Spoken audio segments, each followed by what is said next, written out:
तफील ड्रामे की आज की किस्त में आपने देखा कि जामी की असलियत ज़ेबा के वालिद के सामने खुल चुकी है। यहाँ तक कि ज़ेबा की माँ भी सर पकड़ लेती हैं जामी की डिमांड्स, फर्नीचर की, पैसों की। इसका मतलब जो कुछ जवाद साहब ने पता करवाया वो सब सच है। बेटी की शादी करने से पहले ये पूछताछ करने की बजाय वो अपनी बीवी की ज़ुबान पर और इसकी दोस्त की बातों में आकर अपनी बेटी को खुद अंधे कुएं में धक्का दे चुके हैं। अब कुछ नहीं हो सकता। और वहीं घर से सबके जाने के बाद जामी की गर्लफ्रेंड भी पहुंच जाती है ज़ेबा से मिलने के लिए। वो ज़ेबा का हाथ पकड़कर इसे उस खिड़की के पास लेकर आती है जहां पर वो और जामी रोज़ाना मिला करते थे। वो इसे जामी के बारे में बताती है कि जामी को सिर्फ 3 चीज़ों से मोहब्बत है। एक अपने अब्बा जी से, दूसरी मुझसे और तीसरा पैसा, जो इसके पास है ही नहीं और ना ही हो सकता है। और तुम कहाँ से आ गई हो बीच में? वो ज़ेबा पर झपट पड़ती है, दफ़ा हो जाओ, निकल जाओ हमारे बीच में से। ज़ेबा हैरान परेशान। बहरहाल सब घर वालों के जाने के बाद ज़ेबा जामी से कहती है कि मुझे मेरी अम्मी की तरफ जाना है, मुझे छोड़ आएं। जामी, जिसे बुआ से पता चल चुका था कि अस्मा घर आई थी और बहू बेगम से न जाने कैसी कैसी बातें करके गई है, ये सुनकर जामी थोड़ा परेशान हो जाता है कि ज़ेबा को अस्मा के बारे में पता चल चुका है, वो कहीं कोई हंगामा न कर दे। इसलिए चुपचाप इसकी बात मानकर इसे इसके बाप के घर छोड़ने के लिए आ जाता है।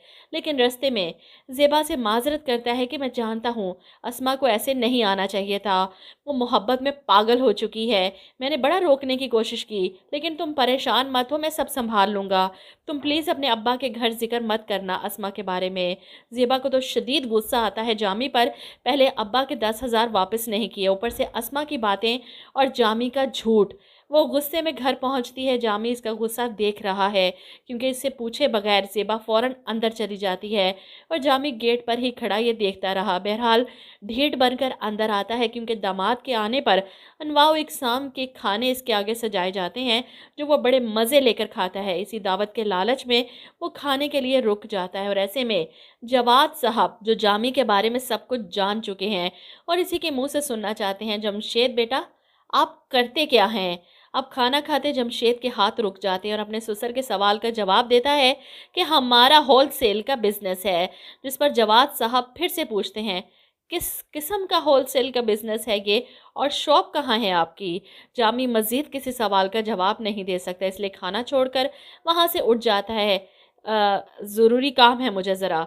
यास्मीन बेगम तो परेशान हो जाती है दामाद के यूं उठकर जाने से, लेकिन जमशेद बहाना बनाता है कि मुझे भूख नहीं और वहाँ से निकलने से पहले वो ज़ेबा को बातें सुनाकर जाता है। एक निवाला खिलाकर तुम्हारे बाप ने सवालों का अंबार लगा दिया। वो गुस्से में वहाँ से निकल जाता है। ज़ेबा परेशान बैठी है, लेकिन वहीं यास्मीन बेगम को बड़ा गुस्सा आता है अपने शोहर पर। क्या ज़रूरत थी दामाद से इस तरह बात करने की? क्या सोचता होगा हमारे बारे में वो? ज़ेबा को समझाने की कोशिश करती हैं ताकि वो अपने शोहर से बदगुमान ना हो कि बेटा जामी बहुत अच्छा लड़का है, इतना नेक फरमाबरदार है अपने बाप का, ऐसे बंदे की रोज़ी में तो बरकत ही बरकत होती है। तुम बस इसकी तरफ से अपना दिल खट्टा मत करो और अपने अब्बा को समझाओ, पता नहीं क्या क्या सोचे बैठे हैं। जवाद साहब तो फैसला कर चुके हैं कि वो अपनी बेटी की जान जामी से छुड़वा लेंगे, वो इसे घर बिठा लेंगे, लेकिन जमशेद के साथ दोबारा वापस नहीं भिजवाएंगे। और यहाँ पर यास्मीन बेगम परेशान हो जाती हैं, आप कैसी बातें कर रहे हैं? शादीशुदा बेटी को घर बिठा लेंगे तो दुनिया वाले क्या कहेंगे? जिस पर जवाद साहब को गुस्सा आता है कि अभी तो सिर्फ शादी की बेड़ियां हैं, अगर कल को औलाद की बेड़ियां पाँव में पड़ गई तो ज़िंदगी और भी ज़्यादा मुश्किल हो जाएगी। लेकिन ऐसे में ज़ेबा की तबीयत ख़राब हो जाती है, वॉमिटिंग होती है और इसकी माँ इसे डॉक्टर के पास लेकर जाती हैं और वहाँ से पता चलता है कि ज़ेबा उम्मीद से है। दोनों माँ बेटी वापस रिक्शे में आ रही थी जब इनकी नज़र जामी और अस्मा पर पड़ती है। ज़ेबा की गैर मौजूदगी में जामी को खुली छूट मिल चुकी है, अस्मा से मुलाकातें कर रहा है, इसके साथ घूम फिर रहा है। यास्मीन बेगम हैरान होकर ज़ेबा से कहती हैं, देखो वो जामी है ना, वो किस लड़की के साथ खड़ा था? लेकिन ज़ेबा जानती है कि वो लड़की कौन थी, इसलिए अनजान बन जाती है, कौन अम्मी, मैंने नहीं देखा।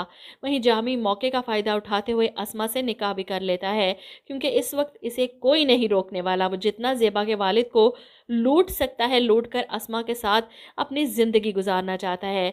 इसलिए तो अस्मा से शादी करने के बाद भी वो ज़ेबा को फ़ोन करता है, ज़ेबा वो ज़रा अंकल और आंटी से एक बार फर्नीचर के पैसे कह देना, अगर वो फर्नीचर नहीं दिलवा सकते तो इसके पैसे दे दें, हम अपनी मर्ज़ी से ख़रीद लेंगे। ये सुनकर ज़ेबा को काफ़ी गुस्सा आता है, लेकिन वो कभी भी अपने बाप से अब पैसों की डिमांड नहीं करेगी। वो जान चुकी है जामी के बारे में, इसलिए इसकी बात नहीं मानेगी। वहीं जवाद साहब को जब ज़ेबा की खुशखबरी का पता चलता है, तो खुश होने की बजाय वो और दुखी हो जाते हैं कि ज़रूरतें तो अब शुरू होंगी।